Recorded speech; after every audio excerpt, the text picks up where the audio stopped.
Hey, Kyle. Can you give us an update on Deebo Oh yeah, Samuel's I got health and injuries for today. well, Ayuk's questionable, Garland's questionable, Deebo will be out, and Verrett's out. and then Kyle, in Coleman regards to Coleman Deebo, missed today. It wasn't injury related.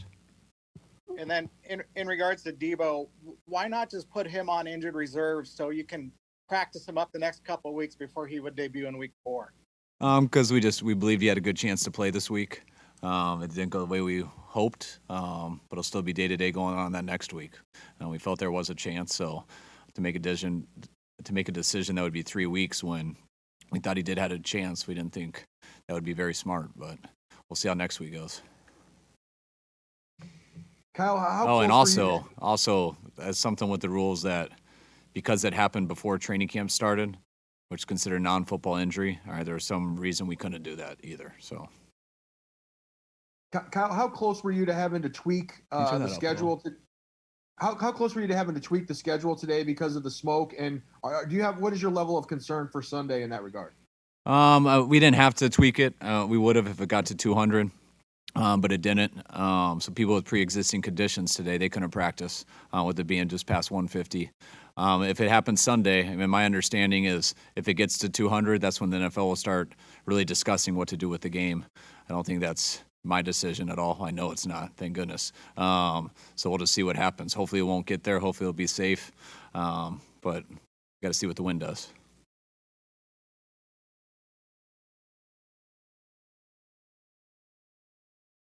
Kyle, several of your players spoke about being very disciplined this week, and that was a focus. Was that one of your messages going forward this week, looking at facing a mobile quarterback? Hold on, Jennifer. Hey, folks, can you speak up to help us because the sound in the room is too low for some reason. Hi, Kyle. Several of your players spoke about being very disciplined this week. That was a focus. Was that a message going forward just for week 1, or just because you're playing against Kyler? Or just kind of a message just to get everybody going for the beginning of the season? I mean, it's always a message, but I think, going against a player like Kyler, having the first week of the season, I think everything's even heightened even more on that. Guys are fired up; they're ready to play. But you got to go out there and make sure you execute. And we haven't been out there yet, neither have they. So you're going to see that stuff to me a lot around the league. So guys no matter how excited you are to play, you got to make sure you lock into doing your job, doing your assignment. Both of those things don't always go hand in hand, and it takes both of those things to be successful, but sometimes they can contradict each other. So I know the excitement's there. I know the guys should be ready to go, but you can't lose track of thinking that's all that you got to worry about. You got to be locked in. There's a lot of assignments that you got to do to execute this stuff. And usually if both teams are playing really hard, which I fully expect, the team that executes better will win. Kyle, I think there had been a contingency to play the game in Arizona to swap the games with the Cardinals. The fact that the NFL hasn't done that, does that signal that you guys are optimistic that the weather conditions will improve by Sunday? And if the answer is no, what would the contingency be at that point? I'm not sure. I don't try to worry about things I'm not involved in, so I'm just trying to get our team ready to play this game. I'm sure that the NFL has had discussions with other people, not any coaches, I don't think, not Cliff or I. So we're just getting ready for this game. If it is at 200, I know that's when they'll decide whether we play or not, how to go forward with that, but I'm not really sure of the contingency plans.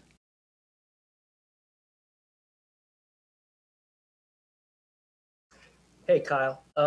You've made it pretty clear in the past that you support NFL athletes on a lot of the social justice measures that have been in the news. And I'm just wondering now, as the season starts, it's still in the news, but is that another thing that you try to put out of your mind? How do you approach it as the head coach? And does your team specifically have anything planned for Sunday?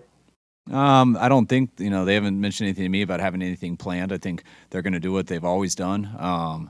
But you'd have to ask them individually. I know as a team we're not planning anything, but individuals might have something planned, however they want to handle the situation. I think that is more of an individual thing personally. But no, with the spin, our team's, I think we've dealt with this since I've been here, and I know they've dealt with it before I got here. And it's never been a problem for our organization. It's never been a problem for any of our coaching staff. It's never been a problem for our players. So whatever they decide to do this weekend as an individual, whatever I decide to do, whatever anyone does is their prerogative. That really has nothing to do to me with our job or the game that's going on. That has to do with what people think and how they feel on the inside. Hey, Kyle, with Deebo being out, with Brandon and Garland being questionable, do you anticipate making any moves by tomorrow, 1 p.m., to bring guys up from the practice squad?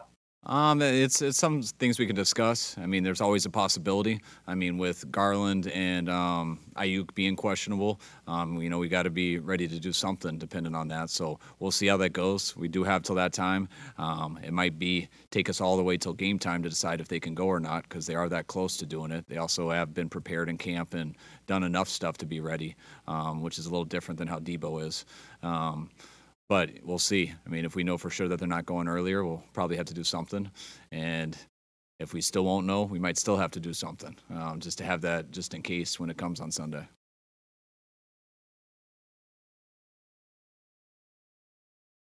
Hey, Kyle, if the air quality doesn't change significantly, I would assume is Tevin's status for the game in question? Yeah, Tev, I mean, that's why he didn't go out there today. Just taking a precautionary decision to help him for Sunday. I know when it is up to 150, that's when it can affect some people with different conditions. So that's something that Tevin, it'll be a personal decision when he gets there. It's not just an automatic no, similar to when you play in high altitude and stuff like that. It's not an automatic no. That's stuff you got to discuss with the doctor and be comfortable with. Dealing with oxygen tanks and things there can help. But talking to Tevin, I've been through some situations with him before, dealing with things like playing in Denver and stuff. And Tevin will do what's right for him, what's safe. I know he's going to want to play extremely hard and be out there. I know that it kills him not to be, but I also know Tevin will make the right decision, and I know our doctors will help him with that. You had mentioned previously that Brandon Aiyuk, given his preparation and how he came into camp from a mental perspective, could probably handle, playing despite missing some time. But when he has an injury and he only has 2 days of practice, what's your process in making that determination in terms of how much to put on his plate if he is healthy enough to play? Yeah, my process is different with each individual. Kind of depends on how I feel about the individual and what they can handle, what they can do with the limited reps. One good thing is we usually don't let guys come back and put them in practice until they've had a few healthy days before that, so it means he's going in the right direction. It means he probably, right now, I feel he could get through it. We just got to decide on what that risk is, and that'll be something that you constantly talk to the trainers about, but it's also at this point something that we got to keep really talking to Brandon about, but we'll make sure that we do what's best for him.